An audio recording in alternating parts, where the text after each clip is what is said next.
Hello दोस्तों, आज हम सुनेंगे विनायक जी की कहानी। गणेश भगवान की जय। एक दिन विनायक जी के राजा के बाग में गए। उन्होंने एक फूल तोड़ गया। गजानन जी ने सोचा, अब तो इसके यहाँ काम करना पड़ेगा, यही इसका परिचित है। उन्होंने छोटे बच्चे का रूप धर राजा के घर नौकरी कर ली।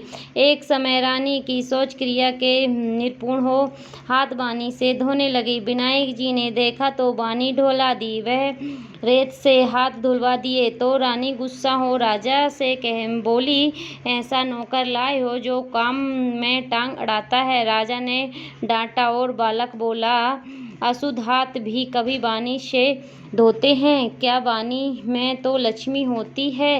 राजा बोला, बात तो सही है। एक दिन राजा जी बोले, गजानंद, रानी को पुष्कर स्नान करवा ला। दोनों पुष्कर गए तो रानी लोटा से नहाने लगी। गजानंद जी ने हाथ पकड़ रानी को डुबकी लगवा कर स्नान करवाया। रानी ने महल आकर राजा से शिकायत की कि बढ़िया गजानंद लाए हो, मुझे पुष्कर में डुबा देता। राजा उसे डांटने लगे तो गजानंद बोला, राजा जी, पुष्कर जाकर तो डुबकी लगानी चाहिए, लोटे लोटे नहाना तो घर पर ही बहुत है। राजा बोला, बात तो सही है। अब राजा ने हवन करवाने की सोची। हवन में बैठने के समय गजानंद को भेजा कि तू रानी को बुला ला। गजानंद गया तो देखा रानी ने काले नीले वस्त्र पहने हैं। गजानंद ने वस्त्र फाड़ दिए। रानी रूठ गई और आई नहीं। राजा बुलाने आए तो रानी बोली, गणेश ने मेरे साथ वृद्ध मजाक किया है। यह राजा ने फाटकर लगाई। बोले, क्या कुबुद्धि करी है तूने तो? गणेशिया बोला, राजा जी कभी काले नीले कपड़े पहनकर हवन में बैठते हैं क्या? लाल चुन्नी पहननी चाहिए, इसलिए मैंने फाड़ दिया। राजा ने विचार किया, बालक छोटा है पर होशियार है।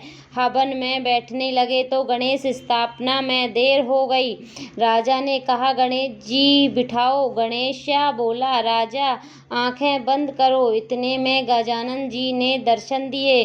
उद उदायाला दूध दुआला, ओछी पीड़िया ऐछनकारा। ओ राजा के खूब अनंत धन लक्ष्मी का भंडार कर दिया। राजा बोले, हे गजानंद जी महाराज, हमने इतने दिन आपसे काम करवाया, हमें बहुत दोष लगेगा।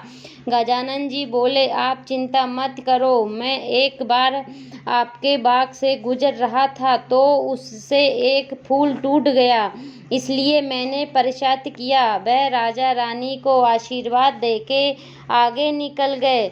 विनायक भगवान की जय, गणेश भगवान की जय। यह गणेश जी की पहली कहानी थी।